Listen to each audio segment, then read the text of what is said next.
Hello everyone and welcome to my video. I just finished Silksong a week ago and now I'm replaying it again. It's such an amazing game, and one of the best things about this game are the bosses. The first Hollow Knight had amazing bosses, and I think this one has an overall better boss roster. And I wanted to make this video just to rank them all.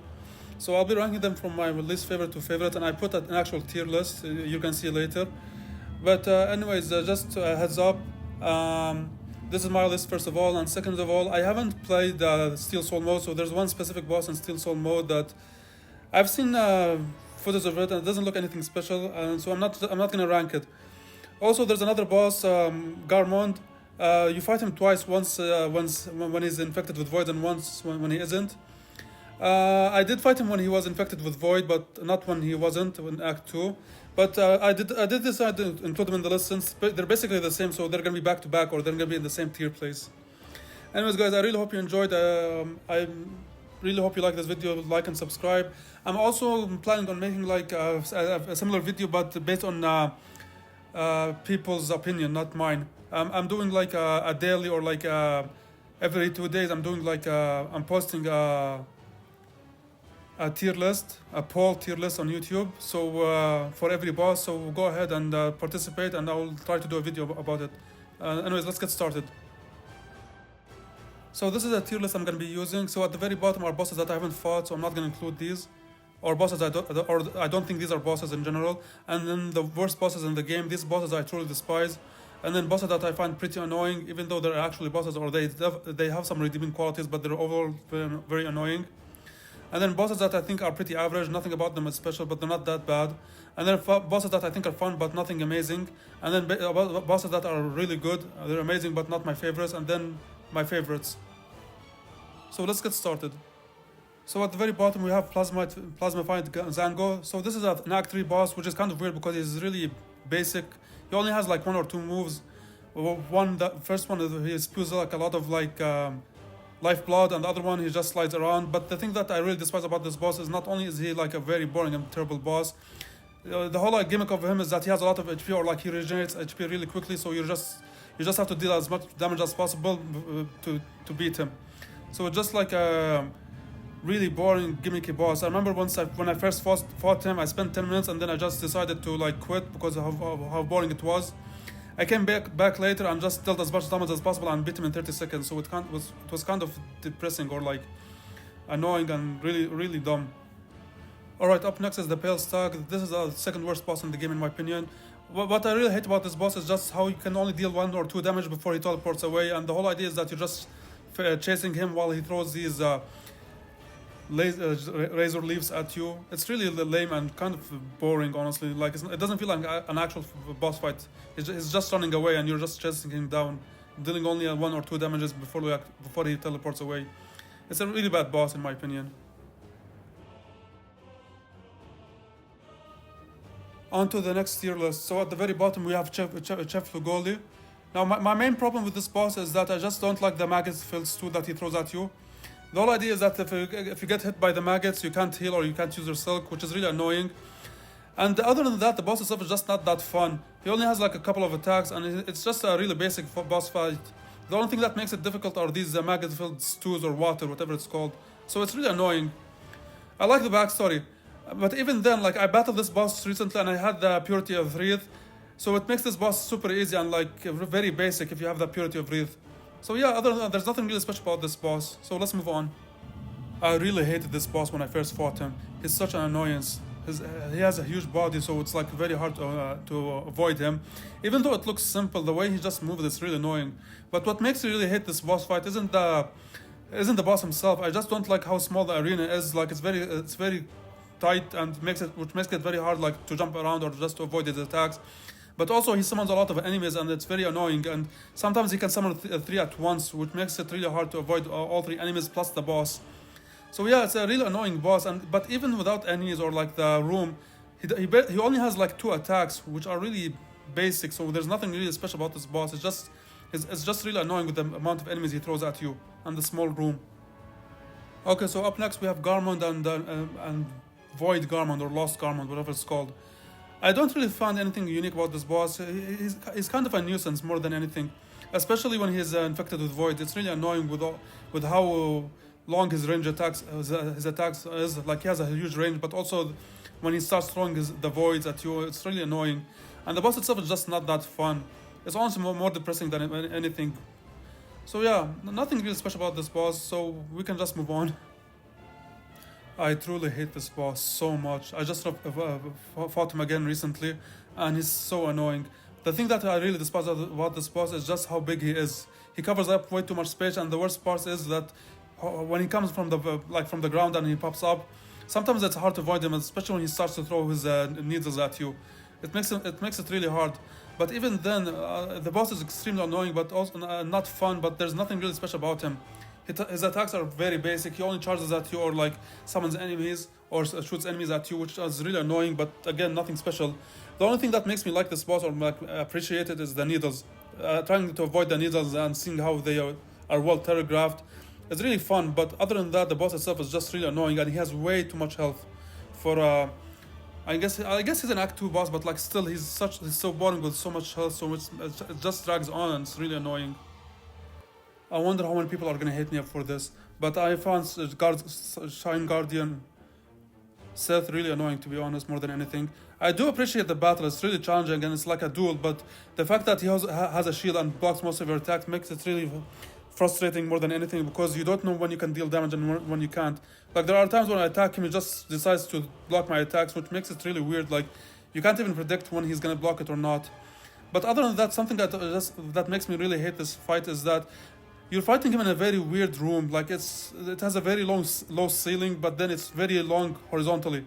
So you have a lot of movement horizontally, but not vertically. And the worst part is, if you decide to like dash and run away, he just suddenly teleports and right in front of you. So you run through him and you like lose to 2 massive damage, which is more annoying than anything. But I still appreciate this boss. I like the difficulty and the idea. It's just that I find the shield really annoying, and I wish he had an actual boss room instead of like a weird open arena. It makes it really weird and just not that fun. Ending the tier list is the Pinstress. Anyways, actually, I do appreciate this fight. It's really challenging and it's unique in a sense, I guess.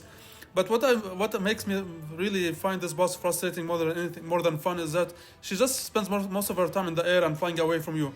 Every time you try to approach her, she just flies away into the corner.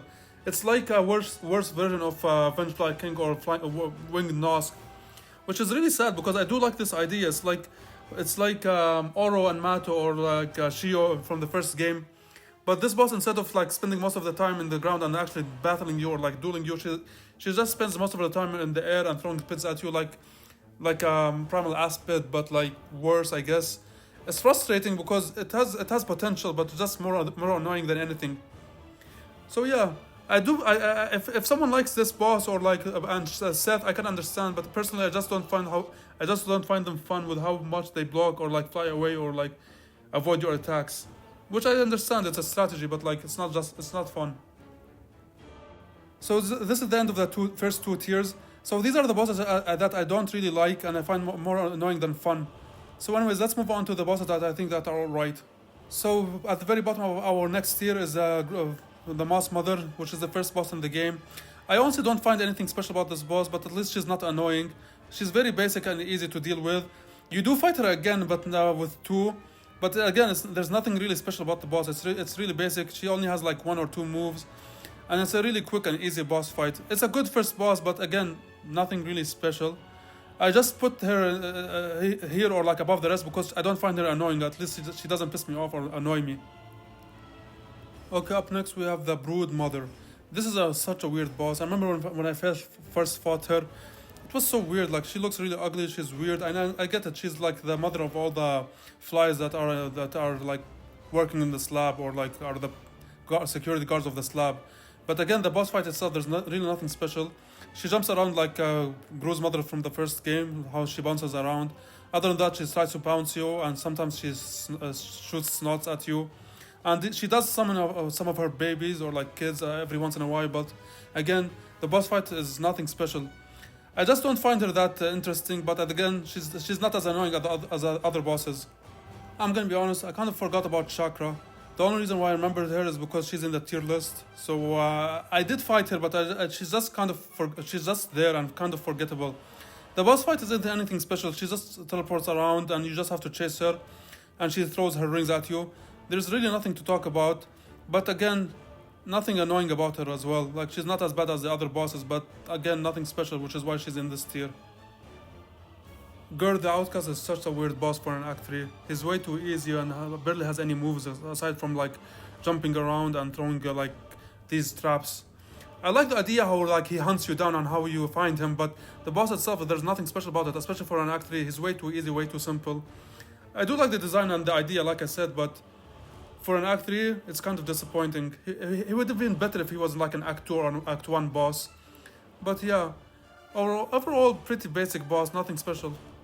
The Skull Tyrant is up next, and you fight him twice, and they're basically in the same tier list. There's nothing different. There's barely any difference between the two. It's just the arena. But anyways, the only reason why I put him above the rest is because for a first act or an Act 1 boss, I know he's optional, so if you fight him later, you might find him worse. But I fought him as an Act 1 boss, and for an Act 1 boss, he's pretty alright. Nothing about him is special, but for that moment, he's kind of challenging, or like he's a decent amount of challenge. And the battle itself for an Act 1 is actually alright. Nothing bad, nothing good, but just above like an average boss. If I fought him as in an Act 2 or Act 3, I'm not sure if you can, but like if I did that, I'm pretty sure he would be way lower in my list because again, there's nothing special about him. I'm pretty sure I'm in the minority, but I actually don't mind Vault Worm. I think he has a weird design, but it fits for it. But what makes me like this boss, or at least appreciate it, is just like I like the idea of how you're supposed to avoid all the electric attacks. It's pretty basic, and he doesn't have much health, but again, I just like how well telegraphed his attacks are, and you're just trying to avoid it.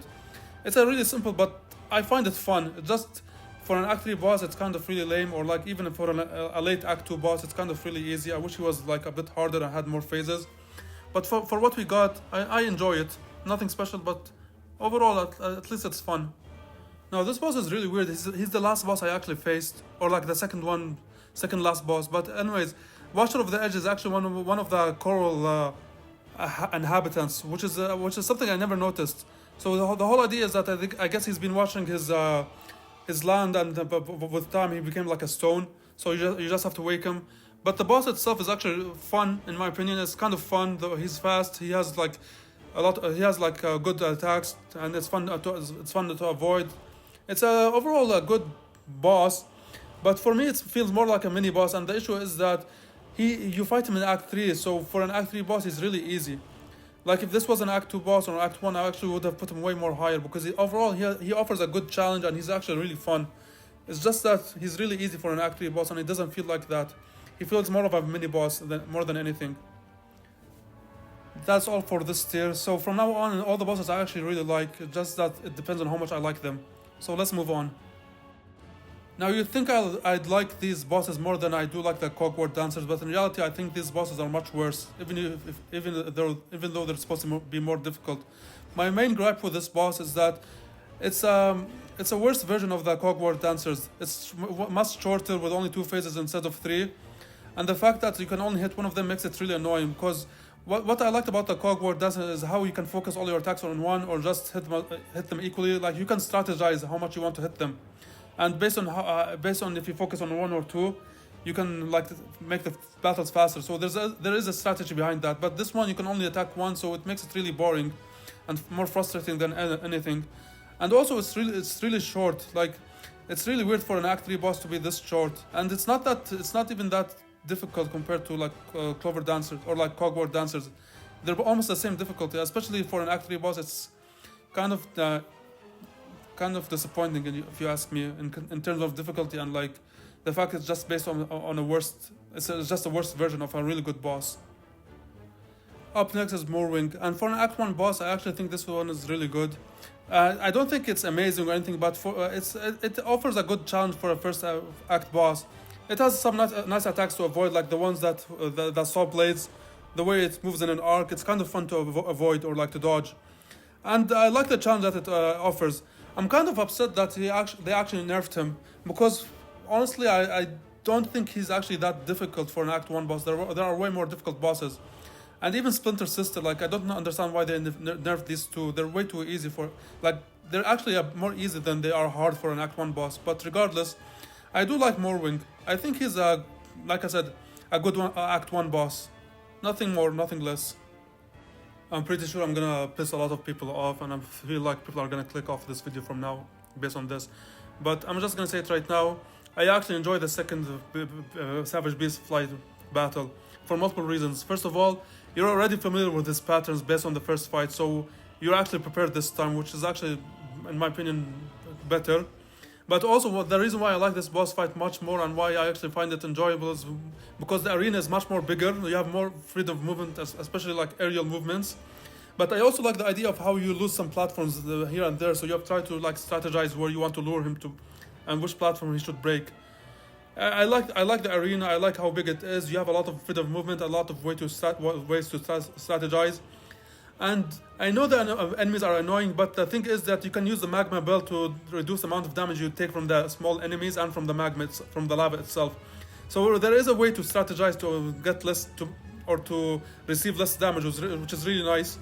And I find the enemies much less annoying than ones in the first boss fight. Again, I'm gonna piss a lot of people off, but I honestly don't really hate Growl the Great at all. I actually like the design. I like how unique he is. I like how unique his attacks are, especially the one where he swallows you, and how you can cheese it by like using the beast crest to heal inside him, or like to throw his bombs inside him. There's a lot of ways to cheese this boss, which is really unique, especially like when he swallows you. But honestly, I think that the reason why people hate this boss is because of the run back and because of Bile Waters. But the boss itself is not that bad. I'm pretty sure if it weren't for the enemy gauntlet before him and for the terrible run back, people would actually like this boss more than they hate it. Again, I don't think it's anything special, but I do like the challenge and how unique this boss is, and the story behind him. Also, the fact that he can like shoot like shade souls at you because he like swallowed or like absorbed the powers of a snail shaman is kind of a nice story.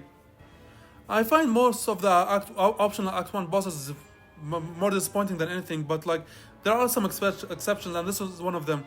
I actually really like the Court of Crows and the Crow Father. I like the story behind it. Basically, he's here to judge you with his minions based on what you have done to Farloom, how you introduced the Void and made it much worse. So he's basically here to execute you, or to basically the final verdict is to execute you, which is a really nice story. But again, I really like the boss fight itself. He has some unique attacks, especially the chain attacks. And I know he summons a lot of enemies, but like they're not that annoying. It kind of suits the idea or like the story behind him.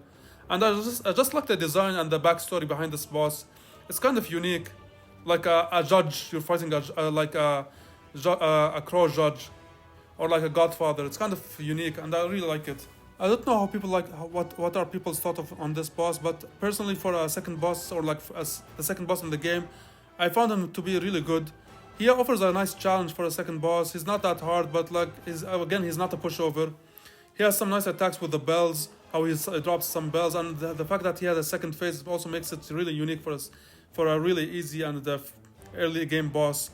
Overall, a really nice challenge, nothing too special, but it's really fun. I like it. Up next is Cygnus and his brother. Now, when I first played this game, I actually fought them during Act 3, so the minions in summon were like infected with voids, which made it much more harder, but nothing annoying. And I'm replaying the game again, and I fought them in Act 2, so the enemies weren't infected with voids, which made it much easier. But again, I like the idea. You're fighting two brothers, each one has a unique attack. They're really fun to dodge. They're fun. They're nothing special. They're nothing like difficult or anything. They're just two enemies that you're fighting, or two bosses that you're fighting at once, each one with their own move sets, and it's overall really fun. And I just like the arena as well. How if you beat one of them, some lava starts to pull down in the center, which makes it harder to avoid. And the fact that you can use the magma belt to make it easier is also a nice touch. Overall, a decent challenge for Act 2 or an Act 3 boss, depending on when you fight them. Nothing amazing, but pretty fun. All three battles against Lace are really fun, and honestly, they're all like amazing. So to see the first one this high is actually really just shows you how good of a boss Lace is overall. But again, like let's talk about this boss. It's a really fun like one-on-one duel. You're fighting your like your rival. She has some good attacks. She's not that hard at this stage of the game. She's pretty easy, but again, she's really fun, and the music is a banger. Overall, a really nice one-on-one duel against your rival, basically. I can't really find anything bad about this boss. It's just that she has the other two battles against her are much better. So I didn't want to put this any higher. But yeah, overall, a really solid Act 1 boss. The second Sentinel is such a weird boss because basically you actually bring him back to life by putting the hardcore inside him, or like assembling it and then putting it inside him. And I honestly thought he was an Act 3 boss, which was kind of lame because for an Act 3 boss it's kind of really easy, but I actually heard you can fight him during Act 2, which makes more sense, but even then, for an Act 2 boss, he's also really easy. My main gripe, or like the main reason why he's not that high, is because he's basically like Lace or like Phantom, a one-on-one sword fight, but he's way easier and not as fun as the other two, so that's why he's not that high. But again, for a sword battle, it's really fun. Just nothing special, especially with all the other sword battles in this game, sword fights.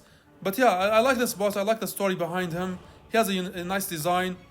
So yeah, overall, still it's a really solid boss. There are just better boss fights in terms like a sword fight. There are much better bosses. I wonder how many people are gonna hate me for this, but I honestly really like this boss. It's such a unique concept. It's not basically a boss, it's just like an obstacle more than anything, but I just like how this boss is mostly focused on your like aerial maneuvers more than anything. Your pogos, your claw line, how you're avoiding all the fires that he's throwing at you. Again, he doesn't feel like a boss more than an obstacle, but that's what I really like about him. He feels really unique and has such a unique and ominous design, which is why I put him this high. He's pretty fun. I really like it. More, like I said, more of an obstacle, or like an aerial maneuver challenge more than an actual fight. But that's why he's up here. A very unique and fun boss. At the end of this tier list, we have the conch flies, the great conch flies. Now, also, the reason why I like this boss fight so much is because how you're supposed to avoid their attacks. They're basically like drilling all around. They're coming from the walls, from the ceiling, from the floor, and you're just basically avoiding two huge drills, which is really fun. I don't find these bosses anything special, but I just like the whole idea of how you're supposed to avoid all their attacks and just seeing where they're gonna come out from and just jumping around and avoiding them and pogoing off them. It's a fun and it's a fun and a solid boss fight. Nothing too challenging, but again, nothing too easy. It's fun. That's all I can say. It's a fun boss, which is why it's up here. So this does it for this tier. Let's move on to the amazing bosses. Let's start. At the very bottom, we have Splinter Sister. I remember when I first played this game, I loved this boss so much. It was a good challenge, nothing hard, nothing easy, but I just like the attacks she throws at you, how she throws these vines and you can cut them down to make more space for you, how she tries to like attack you with her claws. It's an overall really solid first act boss. It's fast paced, it's fun, she has some unique attacks. The enemies she throws at you aren't that big of a deal because she goes away once she spawns them, so you have enough time to deal with them without worrying about the boss. And they die like a 3 hits, so they're not that hard to deal with.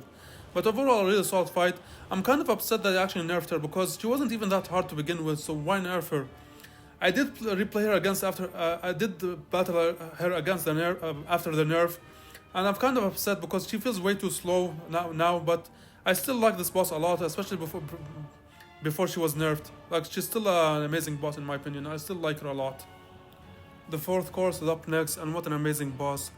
It has such a cool design, and it reminds me of Cuphead more than anything, which is an amazing game, but again, I like the design, I like the boss battle. It's kind of way too easy, but for a boss early in, like a very early Act 1 boss, it's really good. It has a really nice design, a great a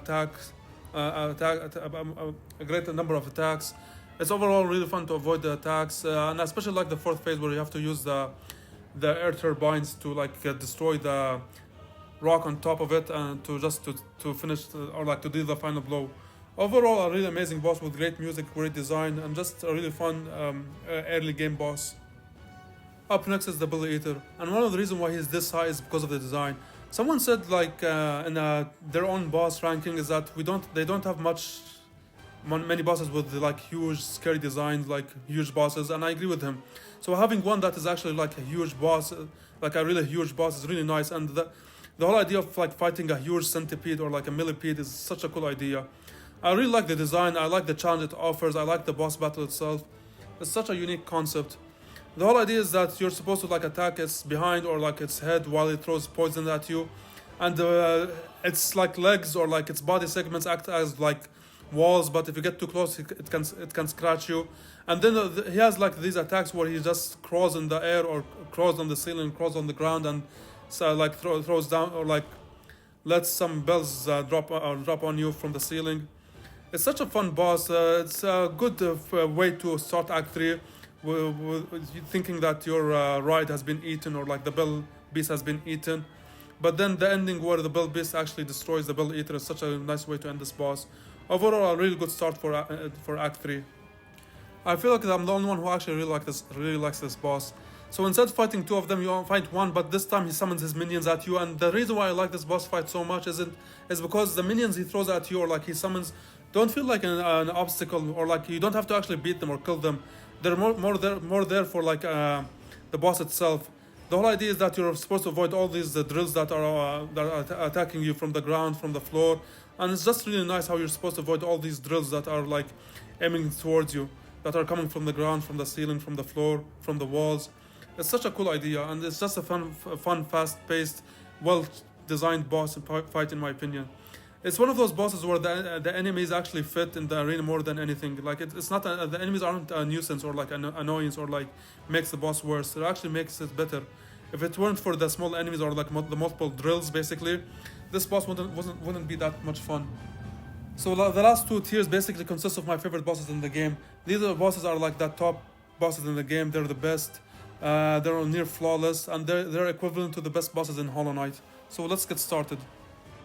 I don't know what people think about Nyla, but I really like this boss a lot. I was spoiled with this boss when the boss looks gorgeous, but what makes me love this boss so much is the whole idea is that you don't have any floors to work with, especially during the second phase. The floor is gone, so the whole idea is that the boss battle takes place like was she made of void. She looked like she was made of void from one wall to the other while attacking the boss. When I actually played the game, there are multiple surprises where I found her to deal with the boss. You can use your claw line, you can pull the boss, you can. But anyways, the boss fight is really fun. It's another duel one-on-one sword fight, the vines, which is really fun and super fast. You can also use a lot of like I remember when I first fought her, so there's a lot of unique ways it was such a good challenge. This boss, nothing hard, but like what makes me love this boss so much is just the gimmick, the whole idea. And she has such a nice design floor, and but then I learned the story about her and how she and Lace are sisters, and she's basically the older sister, and she's like decaying or like becoming old and losing all her silk. So it's kind of sad, but like I really like the design as well and the battle.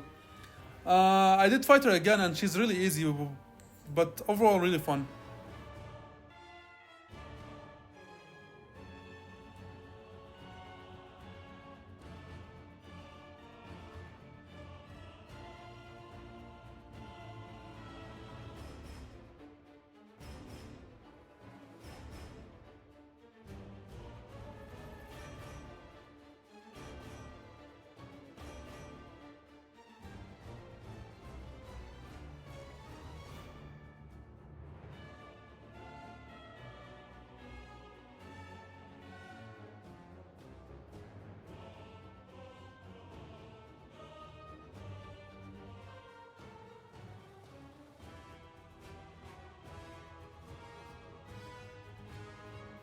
Cross King Khan. What an amazing name and what an amazing theme and design. I love this. I love everything about this boss.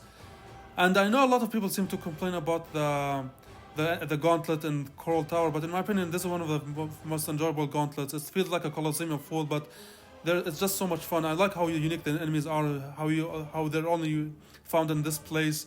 So it makes and how challenging they are. So it makes it like a really fun enemy gauntlet, or like Colosseum of Fool type gauntlet. But anyways, for the boss itself, I just like the design. I like the music, and I like how how you're supposed to avoid the attacks. It's very very predictable, but more damage you deal to him, the faster it becomes, and the faster the attacks comes out. And it's just really fun trying to avoid all these attacks that he tries to like use against you. It's such a fun, fast-paced, well-designed boss with a great design, great music, and great atmosphere. Grandmother Silk. What a way to end Act 2.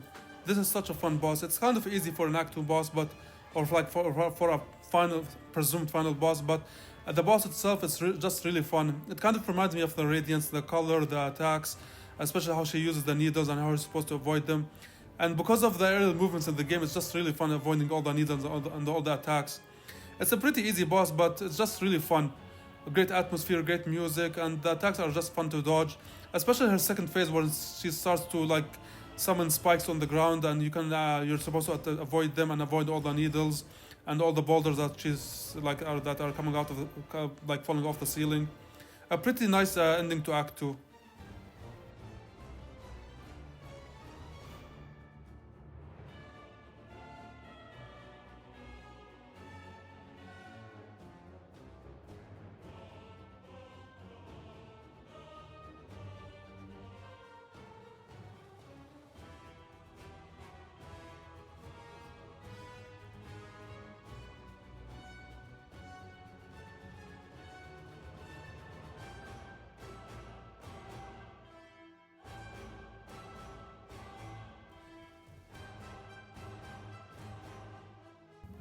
So up next is the Cogwalk Dancers. So this is the boss that the Clover Dancers are based on, but in my opinion, these bosses are just way better.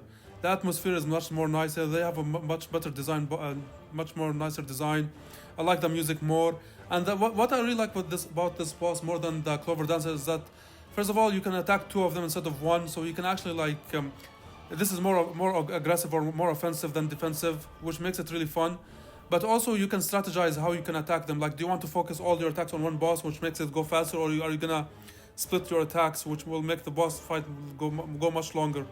So there is a way of strategy, but also there are 4 phases to this boss instead of like only 2, like the first one. So this is way better in my opinion, and I really like how the final phase is just like a sad story where only one is left and he has no more partner or like no one else to dance with. So he's really slow and depressed.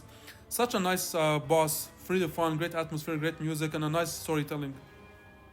Ending the tier is actually one of the harder bosses. I really like this boss a lot. It has such a unique design. The fact that it has more attacks, Weaver, and without it's just harder to deal with her. Such a unique idea. But again, the boss fight itself is amazing. The music is amazing. The atmosphere is amazing. And the fact that I just like Laces overall. It's such a nice one-on-one dual sword fight with your rival. And the story behind him is that basically overall it's a pretty solid fight. He's under much better than the first one, much more challenging control, and now with more health, more attacks. Her gather all the weavers. Overall, like not much I can say. It's just an amazing boss. So yeah, any boss nice story, but then like the boss fight itself is amazing. The music is amazing. I like the idea of avoiding all the bells that he's throwing at you. How he's using his claws to attack you, and how you're supposed to avoid it. It's such a unique idea, and I love the second phase. It's much more hostile, much more energetic, much more faster. Such an amazing Act 1 boss, and honestly like one of the best bosses in the game. I wouldn't be surprised if this was someone's favorite boss in the game, because it's just that good, especially the second phase.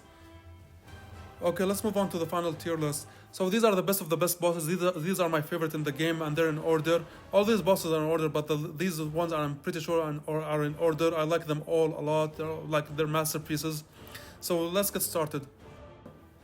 Scar Singer Culminate is such a fun boss. She's such a challenge, and in my opinion, she's the second hardest boss in the game, just behind the Lost Lace. This boss feels like a dance. She's so hard to avoid, but like so much fun to avoid and like to attack. It feels like a dance, like I said. She's very challenging. She's just very fun. The great music, great atmosphere, and I just like how she becomes harder and harder with every phase. So it's just a unique fight, and I've honestly seen so many people put her at the very top, she's usually at the top 2, and I can't blame them. I just like the others more in terms of design and atmosphere and the battle itself. So yeah, an overall amazing boss fight. The First Sinner is such a weird boss. I remember when I first saw her, like when I first ever heard about her, I was so confused. Why is she called the First Sinner? Why is she a Weaver? Why is she so hostile? But then when you learn about her story, it's so unique. Basically, she's the first Weaver that opposed Grandmother Silk and wanted to like flee. So that's why she was captured. So yeah, a great story, but then the boss itself is so fun. It reminds me of like Nightmare King Girma with how offensive or like how fast she is, how fast paced it is. It's such a good boss fight.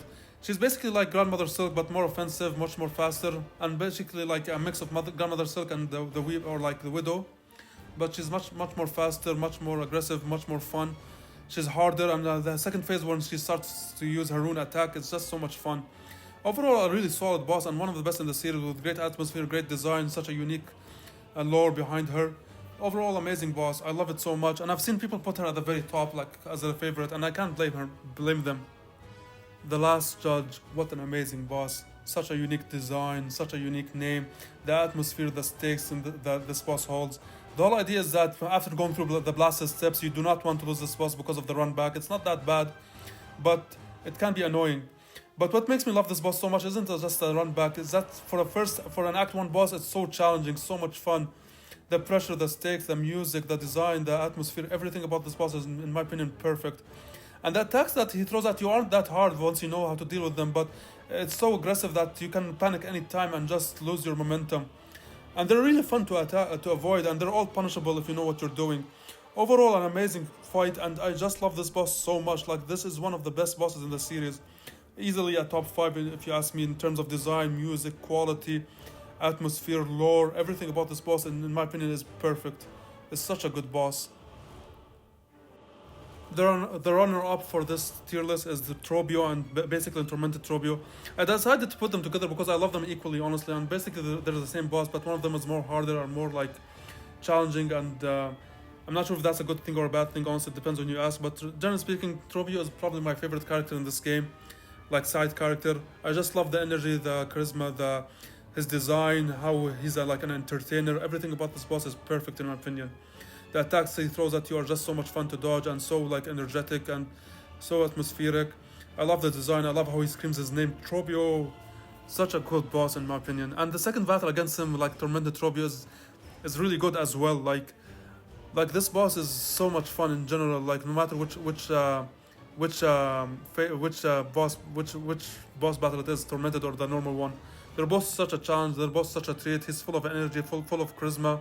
He's either really happy or really depressed. Like I said, probably my favorite character in the game. So I just love this boss so much. It kind of reminds me of like Grimm and Nightmare King Grimm, with how reddish and explosive he is and how much of an entertainer. And I've seen people make this comparison, but I don't think they're basically the same. I just think they're both actors and they both have the red color, but like they're both amazing. I can't deny that. I love them both. I love them both a lot. And like I said, Trobio and Tormented Trobio are like S tier bosses, like my favorite in the game. Now, as much as I like Trobio and Tormented Trobio as a character and as a boss, nothing beats Lost Lace. This is the final boss. This is everything. Basically, probably the most challenging boss in the series, along with pure Absolute Radiance. But what I love about this boss so much is that, again, you're fighting your rival. It's a one-on-one duel, but this time she has like void, like she's infected with void, so she can throw void attacks at you, and it makes her much more harder. She's much more faster, much more aggressive, has longer range attacks with the void, can summon void tendrils from the ground, and such an atmospheric, fun, challenging boss. I love it so much. Everything about this boss is, in my opinion, perfect. The music, the atmosphere, the storytelling, how when you enter the second or like third or fourth phase, depending on or basically after you beat the second phase, how the grandmother cell becomes weaker, and you can see void waves actually entering the arena, indicating that the grandmother cell can't hold the void any longer. So the atmosphere is amazing. I just love this boss so much. In my opinion, this is probably the best boss in the series. Just like I think this is better than Nightmare King Grimm and Pure Vessel, which are my favorite in the first game. Everything about this boss is perfect. Even the ending, how you rescue Lace, how grandmother cell basically sacrifices herself to give you all the silk she has for you to get out, and then how the knight from the first game helps you helps you escape the void. Everything about this boss is, in my opinion, perfect from the beginning to the end, to what it means in the story, the difficulty, the one-on-one duel. I've seen people complain about how it's kind of claustrophobic or hard to see with everything being black, but I honestly don't mind that. Once if you know the pattern, it's really hard. It's really easy to avoid, or not easy, but everything is avoidable and everything is punishable. You just have to be patient with this boss. So yeah, this is probably my favorite boss in the series. Such an amazing way to end the Silksong, and Team Cherry did an excellent job with this boss and with ending Silksong with this boss. Basically, such an amazing ending. Anyways, guys, this is my tier list. Thank you so much for watching. I really hope you enjoyed, and I'm really sorry for my stutters. I know it's kind of hard to enjoy my voice, but I tried my best. So just to summarize quickly, my least favorite bosses in the game by far are the Plasmid, Side Toll, whatever his name is, and Pale Stag. I find them to be one of the worst bosses in the series, and probably the worst. They're just that bad. And then I'm just not a big fan of the Chef Lugoli, the first battle against the Savage Beastfly. Garmond is really a lame boss in my opinion. Nothing about him is special, especially when he's infected with the Void. The Unravel is really annoying. Seth and Pinstress are kind of cool, but they're really annoying to battle. And then my favorites, the bosses I truly love in this game are Splinter Sister, the Fourth Chorus, Bull Eater, Raging Conchfly. I like these bosses a lot. But then my favorites are like Phantom, Nihilith, Kruskin Khan, Grandmother Silk, Lace, Second Battle, the Cogwork, Dancers, Widow. And then my favorites in the series, like in the game and in the series as well, are like Scar Singer, Carmelita, the First Sinner, the Last Judge, Trobio, Intermittent Trobio, and then the best boss in the series by far, along with Nightmare King Grim and Pure Vessel, is Lost Lace. I really hope you enjoyed this list, and like I said, I'm planning on making a separate video about how people ranked based on people's opinion on this. I'm doing like every 2 days I'm putting a tier list on a poll on YouTube, so you can vote on it. And once I have enough data, I'll try to make a separate video based on the poll results. Anyways, thank you so much for watching.